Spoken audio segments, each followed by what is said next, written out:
Cinema అవకాశాల కోసం ఫోటోలు పట్టుకుని ఏ ఆఫీస్ చుట్టూ తిరగలేదని తన సినీ కెరియర్ గురించి పలు విషయాలు పంచుకున్నారు మెగాస్టార్ చిరంజీవి. ఫోటోలు తీసుకుని ఏ ఆఫీస్కి వెళ్ళలేదు, ఏ ఆడిషన్స్కి వెళ్ళలేదు. నేను వ్యాపారవేత్తలు American progressive Telugu association APTA ఆధ్వర్యంలో హైటెక్స్లో నిర్వహించిన క్యాటలిస్ట్ గ్లోబల్ బిజినెస్ కాన్ఫరెన్స్ 2025కు ఆయన ముఖ్య అతిథిగా హాజరయ్యారు. రైట్, సౌండ్ బెటర్గా ఉంది కదా. ఈ సందర్భంగా ఈ వేదికపై తన సినీ సంగతులు నెమరవేసుకున్నారు చిరంజీవి. ఆయన ప్రసంగంలో మాట్లాడుతూ తను 8వ తరగతి చదివే సమయంలోనే ఏదో సాధించాలని ఉండేదని, ఆటపై మనసు పడిందన్నారు.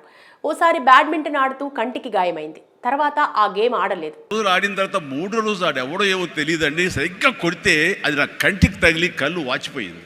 వాలీబాల్ ఆడుతుంటే చేతి వేళ్లు వంగిపోయాయి. దాంతో ఆ ఆట అంటే భయమేసింది. వాలీబాల్ అవతల షాట్ ఎగిరి కొట్టినప్పుడు నేను ఫింగర్స్ తో టచ్ చేశాను, మొత్తం ఏళ్ళు వంగిపోయినాయి. క్రికెట్ ఆడే సమయంలో చేతి బొటన వేలు వాచిపోయింది. బాల్ తీసుకొచ్చి నా బొటన వేలు మీద కొట్టాడు, బొటన వేలు వాచిపోయింది. ఏంటి మన గేమ్స్ అచ్చొచ్చేలా కనపట్లేదు. నెక్స్ట్ ఆటలు మనకు సెట్ కావాలి అనుకుని ఎన్సీసీలో చేరా. బీకామ్ చదివే రోజుల్లో petty officer, cadet captain, senior cadet captain అయ్యా. నేవీ ఎన్సీసీలో నేను చేరినప్పుడు క్యాడెట్ కెప్టెన్ అయ్యాను. ఆ తర్వాత సీనియర్ క్యాడెట్ కెప్టెన్. నాటి ప్రధాని ఇందిరాగాంధీ రాష్ట్రపతి ముందు సైన్యంతో కలిసి కవాతు చేస్తూ ఇది కదా మనకు కావాల్సిందని అనుకున్నా. ప్రధానమంత్రి గారు పక్కన ఇందిరాగాంధీ గారు అప్పట్లో చూస్తుంటే ఇది కదా మనం సాధించామంటే ఎస్ అనుకునేవాడిని.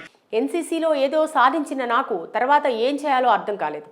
సబ్ లెఫ్టినెంట్ గానో లెఫ్టినెంట్ గానో కాదు, ఇంకేదో చేయాలని నిర్ణయించుకున్నా. ఆ తర్వాత నెక్స్ట్ ఏంటి అంటే నాకు దారి కనపడలేదు. మహా అయితే గనక ఒక సబ్ లెఫ్టినెంట్ గానో.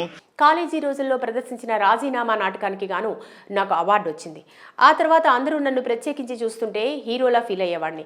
అండ్ అక్కడి నుంచి ఎక్కడికి వెళ్తున్నా సరే అమ్మాయిల దగ్గర నుంచి తోటి వాళ్ళ దగ్గర నుంచి నన్ను హీరోలాగా చూస్తున్నారు. ముఖ్యంగా అందమైన అమ్మాయిలు చూస్తుంటే ఇంకా ఖుషీగా అనిపించేది. నవ్వుతూ ప్రోత్సాహంగానూ ఉండేదన్నారు. నటనే కెరీర్ అయితే ఎలా ఉంటుందనే ఆలోచన అప్పుడే పుట్టింది. నన్ను అలాగ చూస్తారు, ఆ చూపులో అందమైన అమ్మాయిలు ఇంకా చూస్తుంటే ఇంకా ఖుషిగా అనిపించేది. సినిమాలు చూడటంపై దృష్టి పెట్టా. డిగ్రీ తర్వాత ఏంటని నాన్నతో చర్చ జరిగినప్పుడు మద్రాసు వెళ్ళి నటుడిని అవుతానని చెప్పా. సినిమాపై మక్కువ ఉన్న నాన్న వెళ్ళొచ్చు కానీ ఎవరూ తెలియని చోటుకి వెళ్ళి రాణించగలవా అన్నారు. నేను మెడ్రాస్ వెళ్ళి సినిమా యాక్టర్ అవుతాను అనగానే నాన్నగారికి సినిమాల మీద మక్కువ ఉంది. నేను మెడ్రాస్ వెళ్ళి సినిమా యాక్టర్ అవుతాను అనగానే నాన్నగారికి సినిమాల మీద మక్కువ ఉంది. రాణిస్తానని నమ్మకంగా చెప్పా. నేరుగా ఇండస్ట్రీలో అవకాశాలు రావని గ్రహించి నటనలో శిక్షణ తీసుకున్నా. ట్రైనింగ్ పూర్తి కాకముందే నా ప్రతిభను గుర్తించిన కొందరు నిర్మాతలు అవకాశం ఇచ్చారు. ఫోటోలతో నేను ఏ సినిమా ఆఫీస్ చుట్టూ తిరగలేదని తన జీవితం మొదట్లో సినిమా సంగతుల గురించి తెలిపారు చిరు. నన్ను నా టాలెంట్ని చూసి ఆయా ప్రొడ్యూసర్లు అప్పటికప్పుడు నాకు వేషాలు ఇవ్వడం మొదలుపెట్టారు. ఇక కార్యక్రమం నిర్వాహకులను ఉద్దేశిస్తూ ఈ వాతావరణం ఎంతో ఉత్సాహాన్ని ఇస్తోంది. మిమ్మల్ని చూస్తుంటే ఆప్త సభ్యులు కాదు నా ఆప్తులు అనిపిస్తుంది. మిమ్మల్ని చూస్తుంటే ఆప్త సభ్యులు కాదు నా ఆప్తులు అనిపిస్తుంది. కొన్ని సమావేశాలకు మొక్కుబడిగా వెళ్తాం, కానీ ఇలాంటి చోటుకు వచ్చినప్పుడు నా కుటుంబ సభ్యులతో ఉన్న ఫీలింగ్ కలుగుతుంది.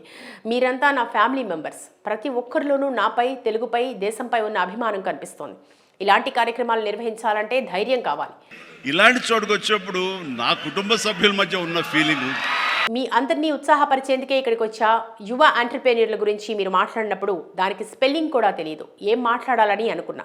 మరోవైపు నేను అభివృద్ధిలోకి రావడానికి ఈ ఎంటర్‌ప్రెన్యూర్‌షిప్ గురించి నిపుణులు చెప్పే అంశాలు స్వతహాగా నేర్చుకున్నానేమో అనిపించింది. అండ్ నా ఈ రాకకు కూడా ప్రధానమైన కారణం వాళ్ళని ఉత్సాహపరచాలి, వాళ్ళు అనుకున్న ఎయిమ్. వాటి వల్లే ఈ స్థాయికి వచ్చానేమో. ప్రతికూల పరిస్థితులను అనుకూలంగా మార్చుకుని ఎలా ఎదుగుతూ వచ్చానో మీతో పంచుకుంటున్నా. మీ బిజినెస్ మైండ్కి తగ్గట్టు దాన్ని అన్వయించుకోవచ్చని అన్నారు.